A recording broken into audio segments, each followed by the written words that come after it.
It has never been just a game. Our chest is in the stands. History tells us these fields, courts, and victories have never been colorblind. The director of the American Indian Movement met with Braves officials and asked them to change the team's name. Or devoid of politics. You think he's got what it takes? I hope so. I thought we were on our way, we're changing things for women, and I wanted that to continue. And we know this story didn't start by taking a knee. No, this has nothing to do with race. I never said anything about race. So for me, there was a little bit of ignorance and learning. It was a huge learning curve. This month, we're going to peel back the layers. Because he had a little measly NBA contract. I'm not a part of the generations of struggle. Tonight is part 3. My perception of it is just a little bit different because I tend to see the race in all of it. We're sitting down with former athletes from across the state. When you boil it down, it's guys with a common goal, right? And you got to be accountable to one another. Yes, we're tackling race, but we're also going to talk about the fight for gender equality. Really, guys? Yeah. Men, you can't, there's not enough profits to go around. My name is Jenna Hanchard. I'll be asking the questions, but I'm no expert. My hope is that we can all learn something from these conversations on race and sports.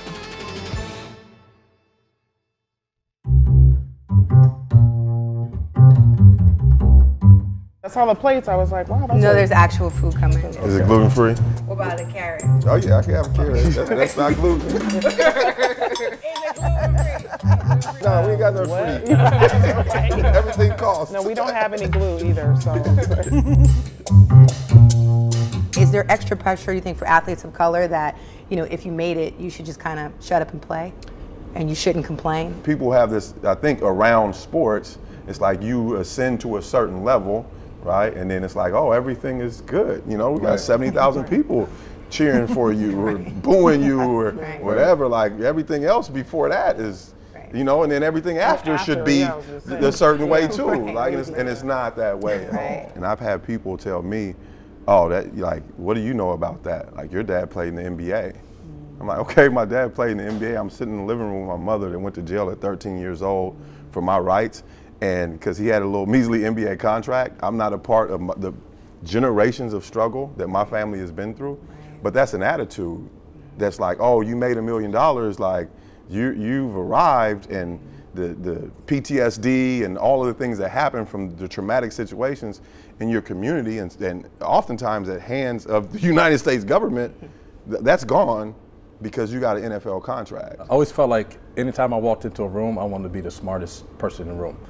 But it wasn't cool to be smart and have other thoughts around other things when you're a professional athlete. And so, you know, if you did venture out into something, like they would be, even the team would be like, oh, like maybe he's not dedicated to football, so maybe we should, you know, it's like, oh, because I'm exercising this other part of my brain means that I'm not, you know, still invested in what I'm doing here. And so then that kind of mentality kind of like dumbs you down a little bit. And you think that for athletes of color that's in particularly tough? I think it's I think it's for both. Yeah. But because of the things that some of the African American players are interested in, then it becomes a problem because they're the protests and what you're protesting for. And then like Donald said, it's like, well, how can you complain? Like you've made all this money. It's like, well, then what am I supposed to do? To just stop caring about everyone else or not think about the feelings? You know, isn't it both though, right? Because there's pressure on one side. You have people. I mean, everybody hears that, like, just be quiet and play, right? I mean, you hear that a lot in society. But then there's also pressure, like, hey, you have a platform, right? So you need to, you know, stand up for issues and things like that. So so you get guys to that level, and you've got kind of a group of people telling you, hey, we don't want to hear it, and you have another group of people who are really expecting you to kind of lead, and so you're in that in that zone. That's, you know, that's got to be tough to deal with. You know, I played in the 90s, and you know, at University of Washington. I won't say it wasn't post-racial. I mean, certainly there were white women on the team, black women on the team, Asian women on the team, but you know, we didn't really have any racial undertones that at least I felt. At Wazoo, may not have been the same thing. I mean, you're in a small town atmosphere, and I know for me coming out of South Dakota to Colorado, I hadn't experienced much culture, much race. So for me, there was a little bit of ignorance and learning. It was a huge learning curve. I had to learn, and I know that my teammates that were black definitely learned a lot about me, just from the conversations we had, the arguments we had pertaining to race. I would say my history with it is a little different. I don't know how old you guys are, but I'm younger than you. Yeah. I judge this dude's high school dunk contest.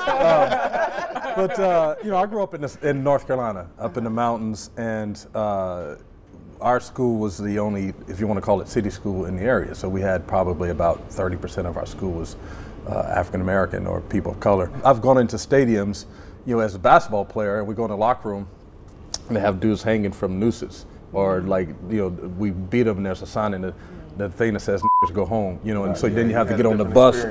You're on the bus, like ducking down, they're throwing stuff at the bus, you know, all that kind of stuff. And so my perception of it is just a little bit different because I tend to see the race in all of it. But it is just a reflection of what society, you can't have one without the other. You know, I don't want to, you know, make light and or have anyone think that I don't think there's racial tensions amongst college teams. I think that maybe I should have said, if you're willing to do the work. Maybe my team during my, you know, time, my 4 years, the women that I played with that came before me and came right after, we were all willing to do the work regardless because of that common thread. So we're willing to take that common thread and really weave it into a rich, you know, relationship. If you're not willing to do the work, you will have that experience where you're just lining up and you're just standing next to or practicing with, and then you go on into your other life outside of that locker room.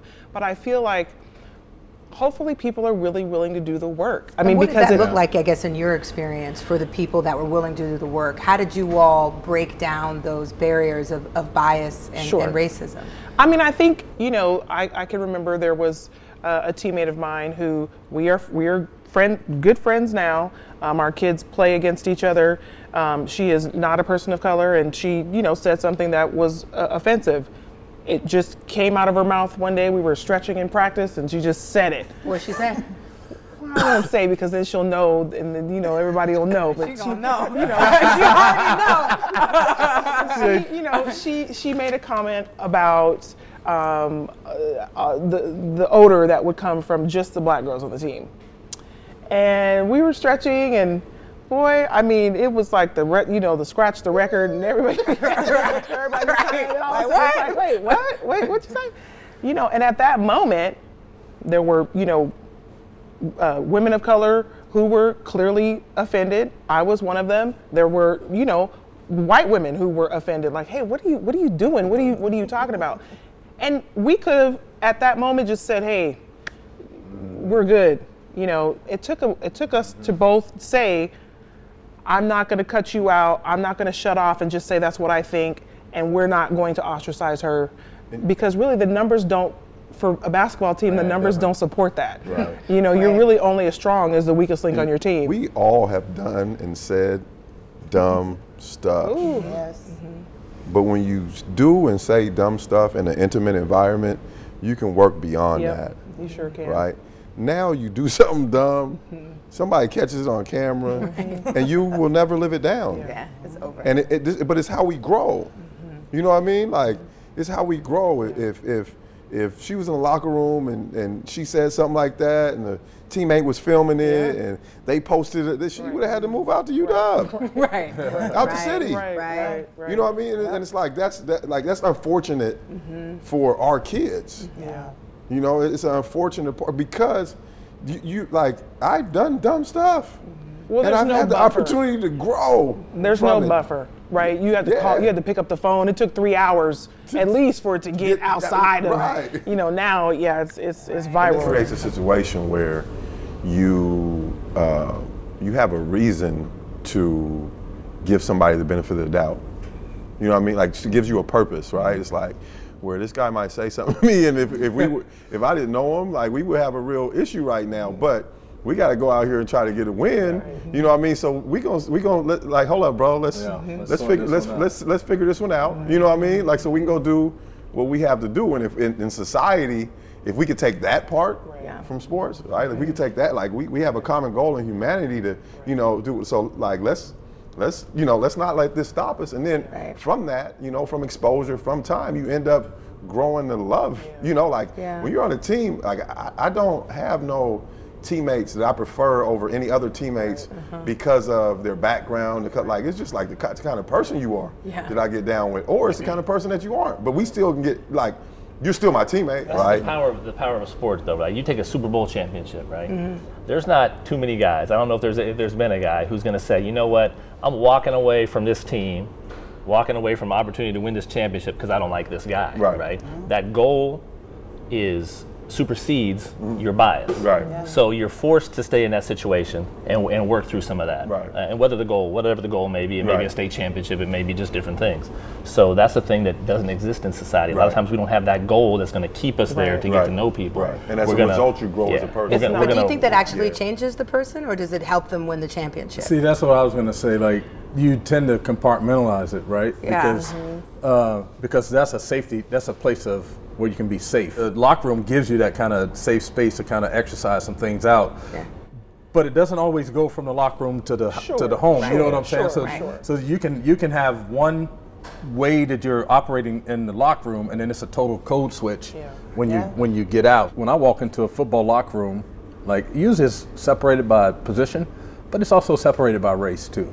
You can see the line right down the middle, white, black, and then everyone's just kind of doing a thing. When it's time to play, we come together and we have this one thing that we're fighting for. But I've had to play beside dudes that have told me, like, hey, I don't want my sister to date a black guy, stuff like that. But I have to play right beside this dude.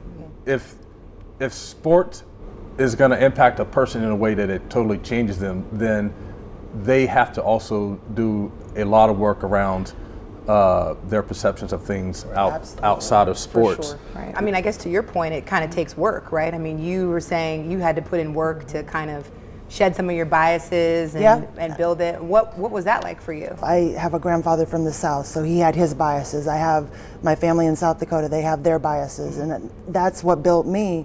But I knew a lot of their perspective wasn't right.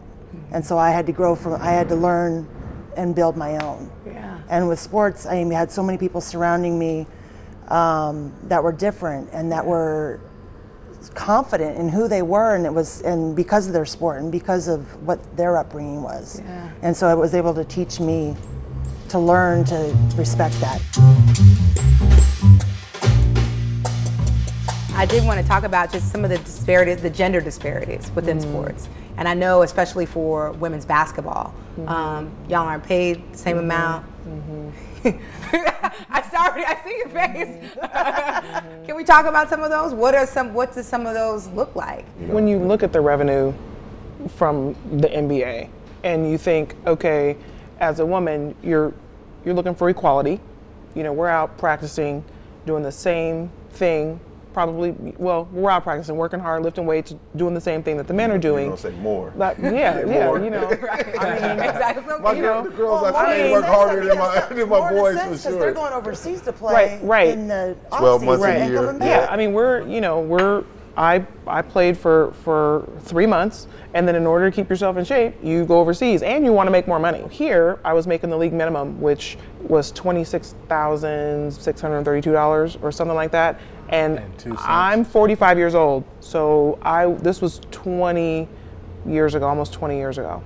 I mean, that's just not a lot of money. We have taxes and health insurance. I mean, I remember looking at, they come in to talk to you about, investments and health insurance and I'm like, do I have to pay this? To live on that? Then you have to afford to train on top of it? I mean, it doesn't make fiscal sense, to be honest. And so it's really hard for a woman who is making, even now, if there's a woman on the team making league minimum, you're not living on that. I mean, think about Seattle. You got to be making $80,000 a year as a single person living in a one-bedroom apartment in this city. Right. So you're way off in terms of being able to have a livable wage. But you're on television, you're working every day, and you're sacrificing your body. And so when you think about the equality and the profit sharing, it's like, you can't really, guys, men, you can't.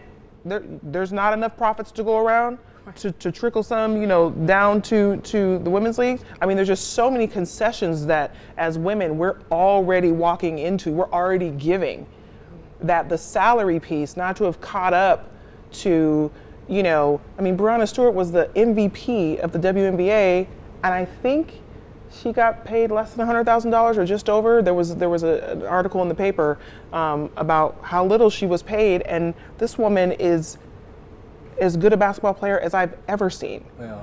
Ever. My son, we had this conversation. He's like, well, there's just like no demand for it. I'm like, that's because they don't try to drive the demand. That's right. I'm like, I said, if you look at sports TV right now, everyone has to have two dudes that argue, right? And it's just like Stephen A. Smith and somebody else, or you know, Shannon Sharp, and it's like they drove the demand for that. Because no one really wants to like wake up every morning and hear people arguing all the time. But they kept putting it in front of you. They kept putting it in front of you in a way that where you thought like, well, that's sports TV now. Right. So if your sports channel doesn't have some two dudes that are arguing, then you're going to have bad ratings. So if you can create a market for that nonsense, you can certainly create a market for some of the best basketball players in the world that play, you know, great basketball and run plays, you know, and have skills and work hard and play defense. And it's like, and so that's where run plays like that. It's like this right here. Just like let's see if I can. See screens set back door, play forming, and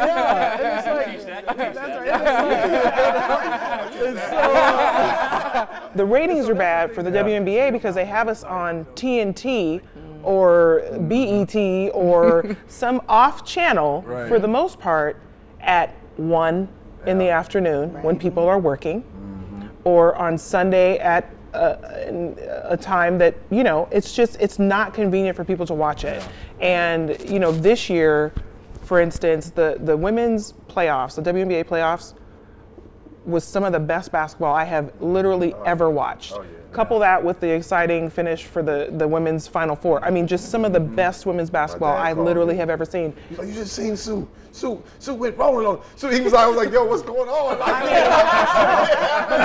but it was. They hit Sue in the nose. Sue got up. She was. I was like, it was organic. It was classic. It was everything that basketball, women or men, are supposed to be. I mean, Sue and Diana Taurasi they're just hitting threes and scoring and hitting off.